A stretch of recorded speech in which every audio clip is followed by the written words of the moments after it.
కాశ్మీర్లో జరిగినటువంటి ఉగ్రవాదుల చర్యలకు నిరసనగా మన హిందువులు మరణించడం జరిగింది. హిందువులకు ఆత్మశాంతి జరగాలని ఈరోజు మన కోనసముద్ర గ్రామంలో క్యాండిల్తో ర్యాలీ చేస్తూ వాళ్లకు ఆత్మశాంతి కలగాలని కోరుచున్నాము. అదేవిధంగా మన హిందువులపై చేస్తున్న దాడులకు ఇంకా మనం ఐక్యంగా లేకుంటే ఇంకా మున్ముందు మనం ఎన్నో దారుణాలు చూడవలసి వస్తుంది.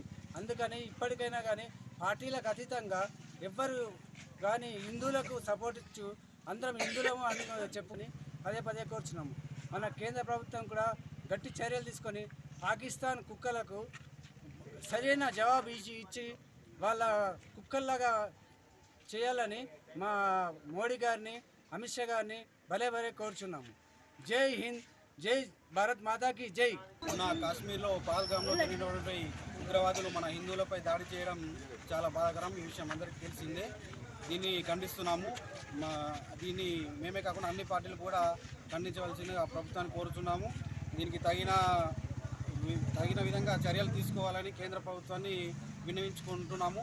ఈరోజు మన హిందువులు మొన్న చనిపోయినటువంటి అతి కిరాతకంగా చంపేసినటువంటి మన చనిపోయిన హిందువులకు ఆత్మశాంతి చేకూరాలని ఈరోజు మేము క్యాండిల్ ర్యాలీ నిర్వహించడం జరిగింది. మొన్న చనిపోయినటువంటి ప్రతి ఒక్క హిందూ ఆత్మ శాంతి చేకూరాలని మేమందరము కోరుకుంటున్నాము. అలాగే దానికి ప్రతీకార చర్య కూడా మన ప్రభుత్వం తీసుకోవాల్సిందిగా మేము విన్నవించుకుంటున్నాము. ఒక్కొక్క మన హిందువులం ఇప్పటికైనా ఐక్యతగా లేకుంటే ఎటువంటి దారుణాలు ముందు ఎదుర్కోవాల్సి వస్తుందో ఒకసారి ప్రతి ఒక్క హిందూ కూడా ఆలోచించాలి. ఇప్పటికైనా సెక్యులర్ హిందువులమని చెప్పుకునే ప్రతి ఒక్కరు కూడా ఇప్పటికైనా ఆలోచించాలి. లేకపోతే ముందు కూడా ఇంకా దారుణాలు ఎన్ని చోటు చేసుకొని నిర్లక్ష్యం చేయకుండా అందరం ఐక్యంగా ఉండాలని కోరుకుంటున్నాము. మొన్న చనిపోయినటువంటి ప్రతి ఒక్క హిందువుకు ఆత్మ చేకూరాలని కోరుకుంటున్నాం.